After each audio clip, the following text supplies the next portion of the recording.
Kung saan nga may masarap guys ating puntahan at dayuhin. Ito pala yung nagtitrending na bulaluhan sa may malapit sa Quiapo Church guys. Kaya ito, samahan nyo na ako guys at tikman na natin yung bulalo ni Mr.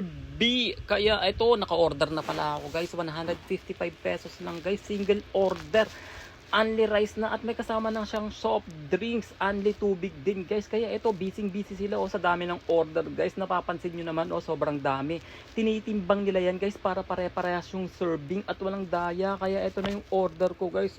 Sinamahan ko pala yan ng isang bone marrow, 55 pesos guys. May kasama na din yung sausawan, sili, kalamansi at syempre yung patis, kukunin mo yan sa loob. At ito na yun, lalagyan na ng sabaw guys. Kaya ito na rin yung soft drinks niya, kinuha ko na rin. At syempre may yellow din yan. Kaya ito na yun ito na yung malambot na baka guys. Kaya ayan, babalik-balikan ko yan kasi sobrang lambot talaga nung baka guys. Ang sarap kainin. At syempre may isang mais din yan guys. At syempre may umiikot pala dito guys na tagalagay ng sabaw at syempre taga-refill ng kanin kung ubos na yung kanin mo. Kaya ito, binilisan ko na yung pagkain. At syempre nakalimang rice talaga ako dito guys. At syempre itong bone marrow nila guys, tinikman ko din. At sobrang sarap din guys. Kaya ayan, natapos na akong kumain. Kaya ito, napansin ko ang daming soft drinks, 24 hours para to nakabukas guys, Mr. Bean.